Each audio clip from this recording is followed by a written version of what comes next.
दर्शकबिन नमस्कार। यतिखेर तपाईहरुले हेरिराख्नु भएको छ फोके इन्टरटेनमेन्ट युट्युब च्यानल अनि तपाईहरुको साथमा छु म क्षितिज चिन्तन।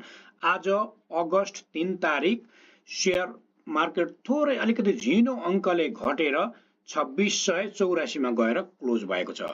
मैले यो भन्दा अगाडि पनि भनेको थिएँ आज सोमबार यहाँ भन्दा 2680 देखि 2690 को हाराहारीमा केही समय साइडवेजमा खेल्ने छ मार्केट भनेर मैले योभन्दा अगाडिको भिडियोमा भनिसकेको थिएँ। आज आइतबार सोमबार मार्केट खासै नबढ्न पनि सक्छ नघट्न पनि सक्छ, स्थिर साइडवेजमै रहन सक्छ भनेर मैले योभन्दा अगाडि भिडियो बनाएको थिएँ। कसले हेर्नुभयो, यदि हेर्नु भएको छ भने मेरो प्रोफाइलमा गएर हेर्न सक्नुहुनेछ।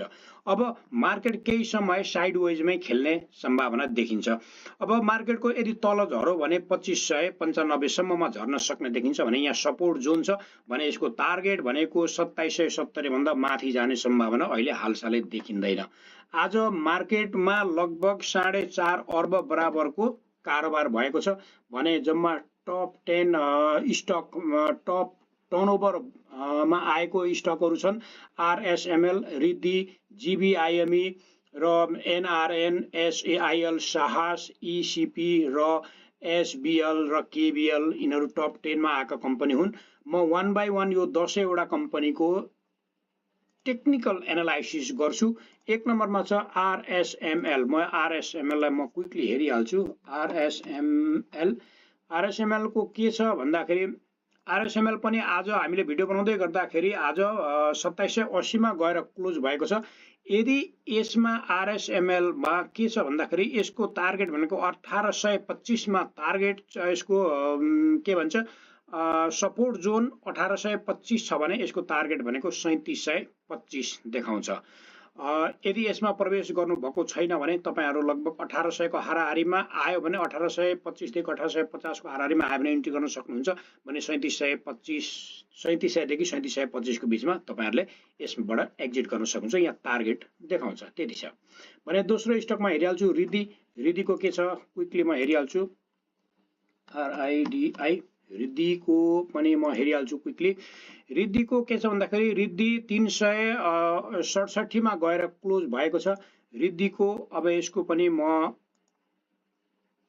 सपोर्ट जोन भनेको 331 मा यसको सपोर्ट जोन देखिन्छ भने यसको टार्गेट भनेको 402 मा यसको टार्गेट छ। यहाँनिर तपाईले हेर्न सक्नुहुन्छ 402 मा यसको टार्गेट छ भने यसको सपोर्ट जोन भनेको 331। त्यसैगरी अब अर्को स्टक म हेरिहाल्छु जीबीआईएमई। जीबीआईएमई पनि एकदम टर्नओभरमा परेको स्टक हो। आज जीबीआईएमई किन टर्नओभरमा पर्यो यसलाई पनि हेरिहाल्छु। जीबीआईएमई ग्लोबल बैंक हो। ग्लोबल बैंक आज 262 मा गएर क्लोज भएको छ। 262 मा गएर ग्लोबल आईएमई क्लोज भएको छ। अब ग्लोबल आईएमई को के छ त भोलि के हुन सक्छ यसको टार्गेट भनेको यसको लगभग सपोर्ट जोन भनेको 252 मा यो हाराहारीमा सपोर्ट जोन देखिन्छ भने लगभग 271 मा यसको टार्गेट छ। 271 भनिसकेपछि यो अहिले एकदम हाई लेभलमा गइरहेको छ। यसमा यदि इन्ट्री गर्ने सोचिराख्नु भएको छ भने केही समयको लागि पर्खिनु भए राम्रो हुन्छ। यो अलिकति तलै झर्न सक्ने सम्भावना चाहिँ देखिरहेको छ टेक्निकल चार्टले। त्यस्तैगरी अर्को कम्पनी छ एनआरएन। यो अब उ भयो यसको म हेर्दिन। एनआरएन को के छ भन्दाखेरि एनआरएन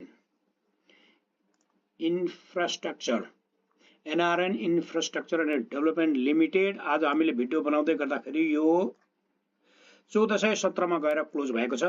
अब यसमा पनि यो पनि अब अहिले निकै नै यसको पनि मूल्य घटेर आइरहेको छ। यसको के छ भन्दाखेरि यसको सपोर्ट जोन भनेको 1346 मा सपोर्ट जोन छ भने यसको टार्गेट भनेको 1493।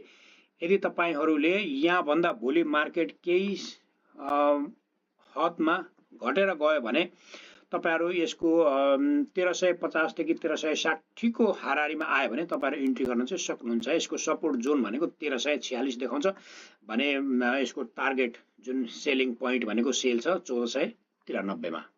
त्यसैगरी अर्को स्टक म हेरिहाल्छु क्विकली। एसएआईएल पनि टप टर्नओभरमा परेको कम्पनी हो। एसएआईएल को श्रीनगर एग्रिटेक श्रीनगर एग्रिटेक आज हामीले भिडियो बनाउँदै गर्दा यसको 1144 मा गएर क्लोज भएको छ। यो नयाँ स्टक हो, यसको यहीँबाट पनि थाहा हुन्छ। यो केही समयदेखि निकै नै साइडवेजमा अलिकति डाउन ट्रेन्डमै गइरहेको छ र अहिले अलिकति थोरै मात्रामा यसको इन्क्रिज देखिन्छ। भनिसकेपछि यसको सपोर्ट जोन कहाँनिर छ भन्दाखेरि यसको सपोर्ट जोन भनेको 954 मा सपोर्ट जोन छ भने यसको टार्गेट भनेको 1310 मा यसको सेलिङ छ। यदि तपाईहरु पनि यसमा प्रवेश गरिसक्नु भएको छ भने यो चीजलाई चाहिँ हेर्नु होला, ध्यान दिनु होला। त्यस्तै गरी साहस टर्नओभरमा परेको छ आज। साहसको निकै राम्रो रिपोर्ट आएको छ भनेको पनि सुनेको छु मैले। SAHAS साहसको हेरिहाल्नु अलिकति के छ। साहस ऊर्जा लिमिटेड हाइड्रो सेक्टरको एकदमै ब्लू चिप कम्पनी हो। अहिलेको एकदम हट केकको रूपमा लिएका छन् मान्छेले। हामीले भिडियो बनाउँदै गर्दा आजको मितिमा यो 677 मा गएर क्लोज भएको छ, अलिकति बढेको छ यसको मार्केट प्राइस आज। यसको गुड न्यूज पनि आएको थियो आज। यसको 4 टर्मको रिपोर्ट आइसकेको छ, क्वार्टर 4 को रिपोर्ट आइसकेको हुनाले यो अलिकति बढेर गयो। यसको राम्रो न्यूज आएको हुनाले अब यसको टार्गेट के छ भन्दाखेरि यसको अब बटम लेभल भनेको सपोर्ट जोन भनेको 647 मा बटम जोन छ भने यहाँनिर इन्ट्री गर्न सकिन्छ। यो लेभलमा झर्यो भने यसको टार्गेट भनेको 706 रुपैयाँ। यदि यो लेभलमा आयो भने यहाँनिर सेल देखाउँछ, तपाईहरुले एक्जिट गर्न सक्नुहुन्छ। यदि अब साहस अहिले निकै नै यसमा यही बेला हो ट्र्यापमा पर्ने। साहसमा यदि तपाईहरुले इन्ट्री गर्नु भएको छैन भने अहिले पर्खिनुहोस् र यो सपोर्ट जोनको हाराहारीमा 640 देखि 650 को हाराहारीमा आइसके पछाडी भनेको यसको इन्ट्री देखिन्छ, यहाँनिर इन्ट्री गर्न सकिन्छ यसको। अब त्यस्तै गरेर ECL अर्को टप 10 टर्नओभरमा परेको कम्पनी ECL यसलाई पनि म हेरिहाल्छु। यो नयाँ स्टक हो, भर्खर ओ माइ गॉड, यो त प्रत्येक दिन सर्किट हानेर गइरहेको छ। एभरेस्ट कलर लिमिटेड यो नयाँ स्टक हो, भर्खरै नेप्सेमा लिस्टिङ भएको कम्पनी हो। यो एभरेस्ट कलर लिमिटेड भनिसकेपछि यो 1505 मा गएर क्लोज भएको छ। आज पनि यसले लगभग सर्किटै हाने जस्तो छ। यसको मैले अर्को सर्किट हानेको छ कि छैन त हेर्न पाएको छैन, तर यो टप 10 टर्नओभरमा परेको कम्पनी हो। अब यसको के छ त, अब यसमा चाहिँ केही पनि भन्न सकिन्न, यसले चाहिँ ट्र्यापमा पार्ने हो यही बेला। अब यसको अब सपोर्ट जोन पनि यसको अब अलिकति म भन्न चाहिँ भनिदिइहाल्छु। 1262 मा सपोर्ट जोन छ भने यसको अब सेल भनेको अब टप यहाँसम्म यही हिसाबले बढ्दै जाने हो भने यसको टार्गेट भनेको 1742 भन्दा माथि जाला जस्तो छैन।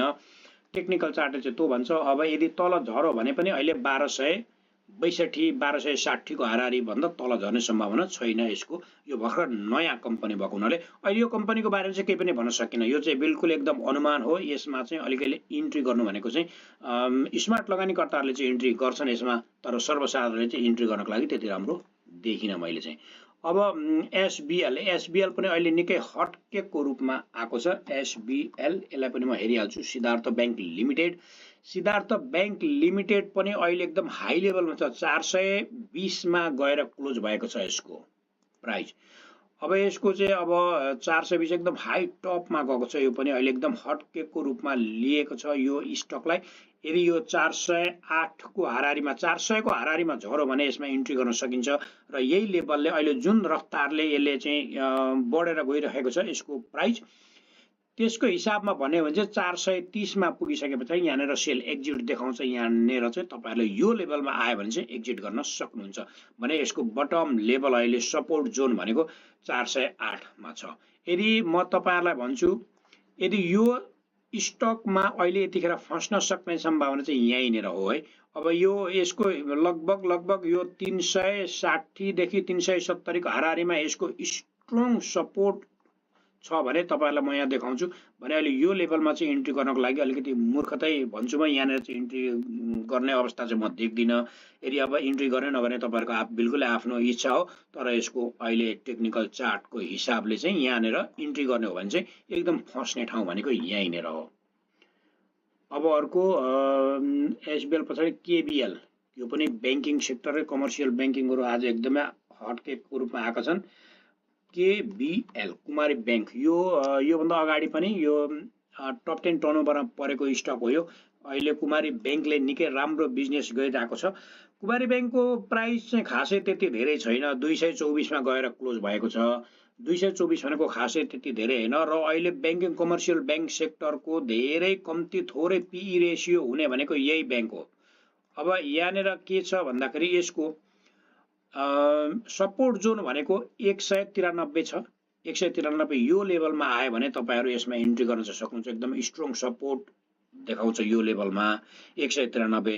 तर यसको टार्गेट भनेको चाहिँ 249 250 भन्दिउँ न, 250 मा चाहिँ यहाँनिर चाहिँ सेल देखाउँछ, यहाँनिर चाहिँ टार्गेट हो। यदि तपाईहरुलाई मेरो यो भिडियो दर्शकबिन, मेरो यो भिडियो एकदमै एजुकेसनल पर्पजको लागि तयार पारेको हो। मेरो भिडियोको आधारमा कुनै पनि स्टकको कुनै पनि शेयर किनबेच चाहिँ नगर्नु होला। मेरो भिडियोलाई मात्र एजुकेसनल पर्पजको लागि लिदिनु होला। यदि मेरो भिडियो तपाईहरुलाई मन पर्छ भने एक लाइक, कमेन्ट र शेयर गरिदिनु होला। आउने दिनमा कुन सेक्टरको बारेमा, कुन कम्पनीको बारेमा भिडियो चाहनुहुन्छ कमेन्टमा लेख्न नभुल्नु होला। म त्यही कम्पनीको बारेमा त्यस्तै प्रकारको भिडियो बनाएर आउने छु र भिडियोलाई अन्तिमसम्म हेरिदिनु भएकोमा तपाईहरुलाई धेरै धेरै धन्यवाद दिँदै तपाईहरुबाट आज म क्षितिज चिन्तन बिदा चाहन्छु। नमस्ते, तपाईहरुको दिन शुभ रहोस्।